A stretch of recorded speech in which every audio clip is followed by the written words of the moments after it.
مارتے 3 دن اس مرتد کے لیے نہیں ہے یا اس ذمی کے لیے نہیں ہے جو توہین کر رہا ہے. 3 دن کیا 3 گھنٹے بھی نہیں 3 منٹ بھی نہیں ہے.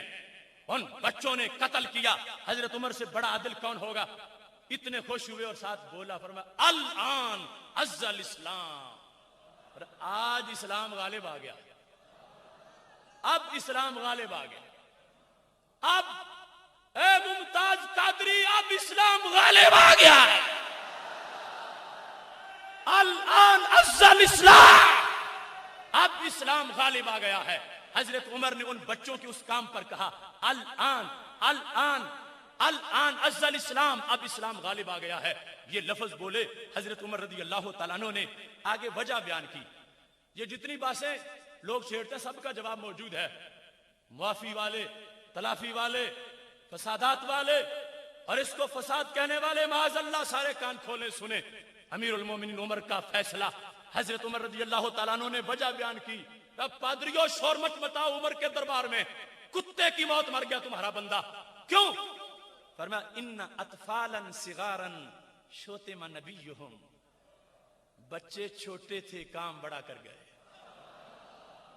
اطفالا صغارا طفل ہوتے ہی چھوٹا پھر صغار کی قید لگی. اطفالا صغارا چھوٹے تھے مگر کام انہوں نے بڑا کیا. کیوں کیا؟ اب دیکھو نا ان سے زیادتی کتنی ہوئی تھی. پادریوں کو کہا دیکھو نا اس سے زیادتی کتنی ہوئی تھی. کہا شتم نبیہم. حاکیوں سے اس کا بیجا نہ نکالتے تو کیا کرتے؟ ان کے نبی کو گالی کیوں دی تھی اس نے؟ حالانکہ یہ بھی کہہ سکتے تھے میرے نبی کو پادری نے گالی دی. عمر کہنے لگے شتم نبیہم. ان چھوٹے چھوٹے بچوں کے نبی صلی اللہ علیہ وسلم کو پادری نے گالی دی تھی. تو غاضب وہ غصے میں آ گیا. جرم کیا کیا؟ وانتصروا لہ. انہوں نے تو نبی کی عزت کا بدلہ لیا ہے. بدلہ لیا انہوں نے. اجماع صحابہ دیکھو، دور صحابہ دیکھو. محدث فقہا پیچھے رہ گئے. یہ تو بچوں نے بھی سنایا، میدان عمل میں بتایا. اور حضرت عمر رضی اللہ تعالیٰ نے مور لگائی کہ کوئی برا کام نہیں کیا. نہ ان کو جرمانہ ہوگا، نہ قید ہوگی، نہ قصاص ہوگا، نہ دیت ہوگی. فرمایا وہ تو ایسا کام کر گئے میرا دل کہتا آج اسلام غالب ہو گیا ہے. اس بنیاد پر اب اس چیز کو ذہن میں رکھنا ہمارے لیے لازم ہے. بالخصوص شفا کے اندر اس کی وضاحت موجود ہے. اور اس کے بعد میں آگے فقہ کا دروازہ ان ادلائل کے لحاظ سے کھولتا ہوں کہ ایک ہے بندے کا عام مرتد ہو جانا. یہ سمجھ لینا پھر اس پر حوالے اختصار سے پیش کر دوں. ایک ہے توہین رسالت کر کے مرتد ہونا. ان دونوں میں فرق ہے. عام ایک بندہ لالچی تھا، کسی نے پیسے دیے وہ کلمہ چھوڑ گیا، عیسائی بن گیا، ہندو بن گیا، یہودی بن گیا. اس کے لیے 3 دن ہے. اسے کہا جائے گا توبہ کر. اگر نہیں کرے گا تو 3 دنوں کے بعد سر اترے گا. من بدل دینا فقتلوہ. ہمارے نبی علیہ السلام کا فرمان ہے جس نے دین بدلا اس کو قتل کر. ہم نہیں دیکھیں کہ کسی اور کو. سرکار کا یہ فرمان ہے ناراض ہو جائے امریکہ تو ہو جائے مگر ماہ مدینہ راضی رہنے چاہیے. 3 دن دیں گے اگر نہیں مانے گا، مگر 3 دن اس کے لیے جو گستاخی کے بغیر کافر بنا اور جو گستاخی کر کے بنا اس کے لیے 3 دن نہیں. کیوں؟ اس کے جرم 2 ہیں. ایک ہے دین چھوڑنا، دوسرا ہے ہمارے نبی علیہ السلام کی توہین کرنا. یہ یوں سمجھو جیسا کہ وہ دین بھی چھوڑ رہا تھا ساتھ کسی مسلمان کو قتل بھی کر رہا تھا. اب دین چھوڑنے کے لحاظ سے تو 3 دن بنتے تھے مگر چونکہ قتل بھی کیا ہوا مسلمان کو وہ معاف نہیں ہوگا، وہ قتل کیا جائے. تو میں بتا چکا ہوں ایک مسلمان کو قتل کرنا چھوٹا معاملہ ہے، نبی علیہ السلام کو گالی دینا بڑا معاملہ. تو جو توہین کر کے دین سے نکلا 2 جرم تھے. ایک تھا دین بدلنا، دوسرا تھا سرکار کی توہین کرنا. اگر اس کو بھی 3 دن دو گے تو وہ 3 دن تو دین بدلنے کے تھے، سرکار کی توہین کے جرم کا کیا عوض بنا؟ اگر اس کو بھی 3 دن ملیں گے تو نبی علیہ السلام کی توہین جو اس نے کی اس کا بدلہ کیا بنا؟ وہ 3 دن تو اس کو ویسے بھی ملنے تھے. اب نہ واپس آئے گا تو قتل کر دیا جائے گا. سرکار دو عالم صلی اللہ علیہ وسلم کی جو اس نے توہین کی ہے یہ ہے خاص مرتد. اس نے ایک مسلمان نہیں گویا کہ ہزاروں اس نے قتل کر دیے. جب نبی علیہ السلام کو اس نے گالی دی ہے، آج کوئی عیسائی یہودی ایک مسلمان کو قتل کرے یہ چھوٹا معاملہ ہے، سرکار کو گالی دے تو 1.5 ارب مسلمانوں کے دل جل جاتے ہیں۔ اس بیس پر جو مرتد بنا توہین کر کے، ایسے شخص کے لیے توہین کی وجہ سے اس کی واجب القتل ہونے کی سزا ہے، اور وہ سزا کفر کی نہیں، وہ سزا گالی کی ہے، جو اس نے گالی دی ہے ہمارے نبی علیہ الصلوۃ والسلام کو۔ اور یاد رکھنا، اس کو شرعاً حد کہا جاتا ہے، اور حد جب ثابت ہو جائے تو پھر ساکت نہیں ہوتی۔ حد ہے شرعی۔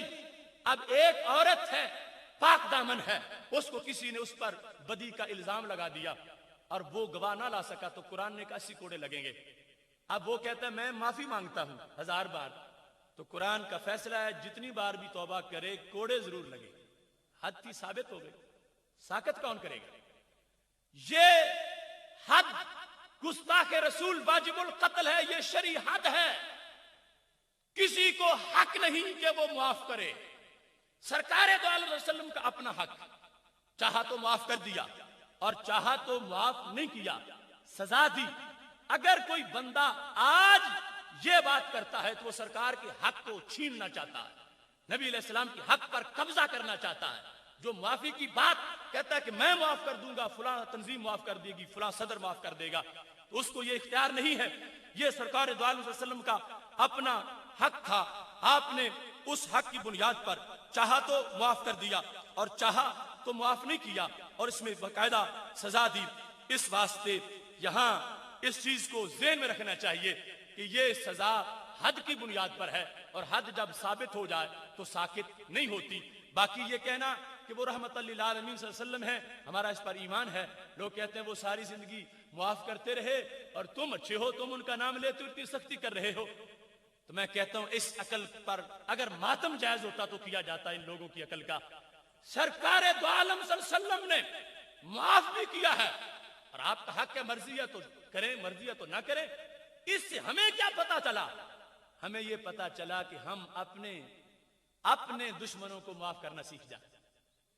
ایسے بدنام زمانہ لوگ، ان کے خلاف کوئی بولے تو اس پر تو 10 بکواس بکتے ہیں، اور کوئی تھپڑ مارے تو قتل کرنے کو تیار ہو جاتے ہیں، اور سرکار کی جو حق ہے اس کے بارے میں معاف کرنا چاہتے ہیں۔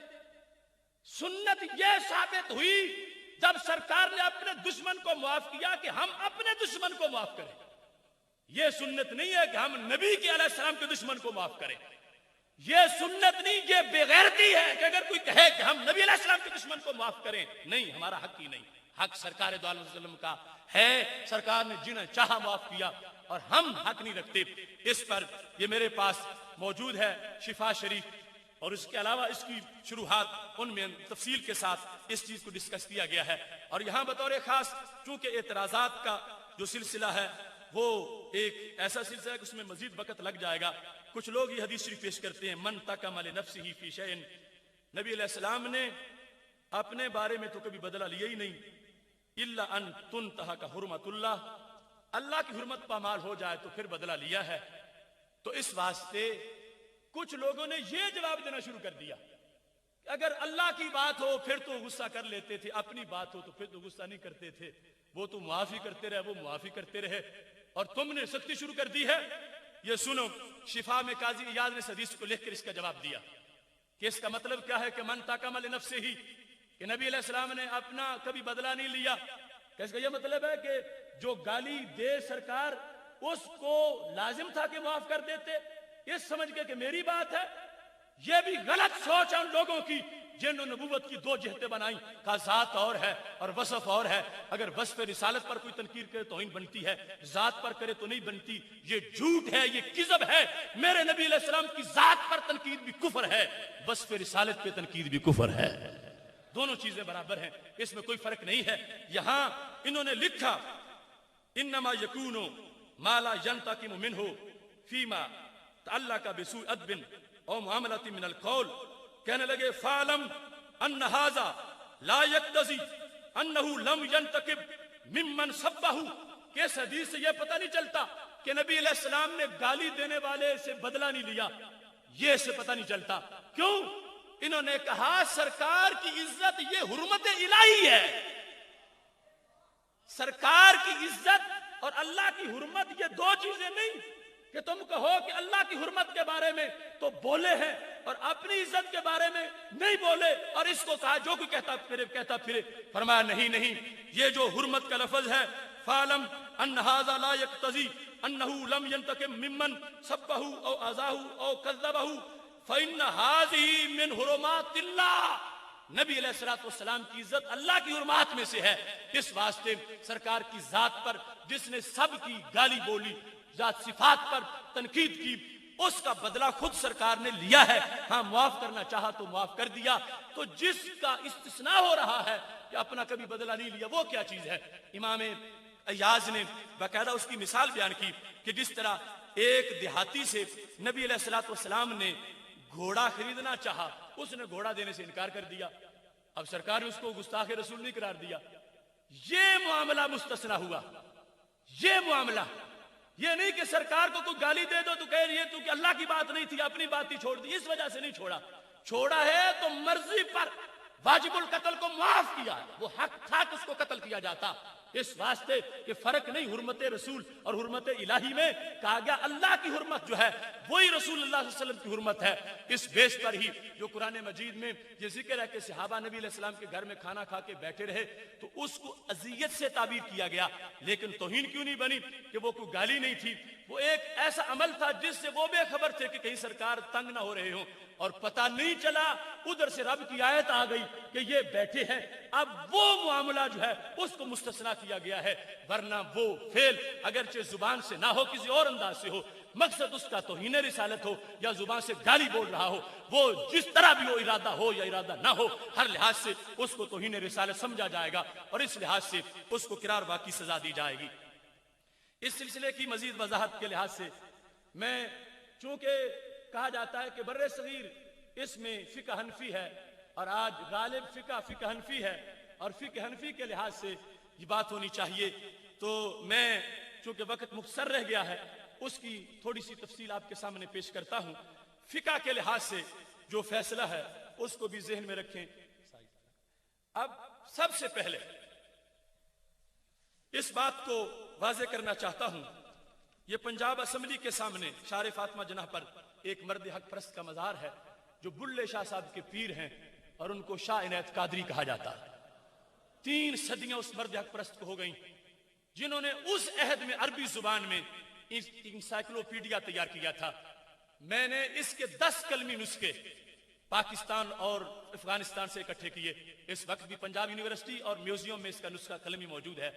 اس کے اندر ناموس رسالت پر شاہ عنایت قادری نے